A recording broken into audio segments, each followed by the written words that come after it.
আপনি যদি আমাদের দুইজনের সামনে প্রেজেন্টেশন বিট করতে এমন হিমশিম খান, কালকে 8-10 জনের সামনে কিভাবে কি করবে? Sorry sir. Sir, may I try? Yes, you may. First of all, আমরা যে প্রজেক্ট নিয়ে কথা বলছি, এখানে দেখতে পাচ্ছি যে অনেক ধরনের প্রেজেন্ট করা আছে ড্রেসে। Please have a seat. Thank you sir. আমি আসলে এমনটাই চাচ্ছিলাম। আপনারা দুজন এই অফিসের সিনিয়র এক্সিকিউটিভ। আমার ধারণা আপনারা দুজন একসাথে মিলে কাজ করলে খুব ভালো কিছু করা সম্ভব। কিন্তু স্যার, এটা একান্তই আমার ব্যক্তিগত মতামত, বাকিটা আপনাদের ডিসিশন।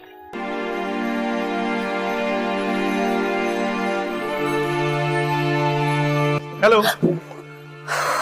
এভাবে কেউ ডাক দেয়? আমি তো ভয় পেয়ে গেছি। আসলে আমার ফার্স্ট এক্সপেরিয়েন্স বলে যে আমি প্রেজেন্টেশনে গিয়ে ফাম্বল করব, তাই আমি কনফিডেন্স পাচ্ছি না। এখন আমার প্রেজেন্টেশনটা যদি তুমি দিয়ে দাও তাহলে আমার খুব ভালো হয়। তোমাকে হাসলে অনেক সুন্দর লাগে মামা।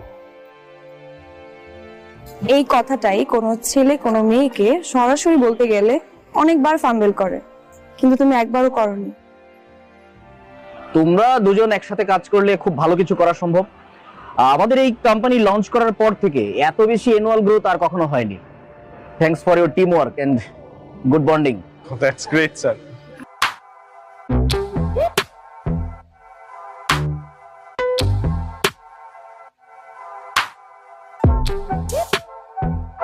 আমার লাইফে কোনো কনফিডেন্স ছিল না, কিন্তু আমি এখন যখন চোখ বুঝি এবং তোমার কথা ভাবি, somehow আমি কনফিডেন্স পেয়ে যাই।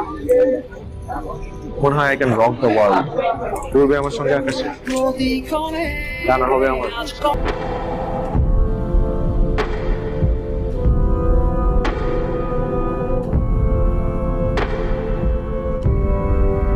কি করছো? আমি এখন খাবো না, আমি পরে খাবো। এই ফাইল রেডি না করলে আমি প্রেজেন্টেশন জমা কি দিব সন্ধ্যায়? আরে কলিগরা আছে, ওরা দেখবে। দেখুক, আশ্চর্য তো।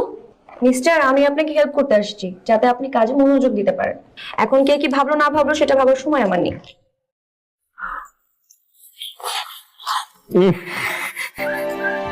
খাও। বাহ, this is called perfect couple.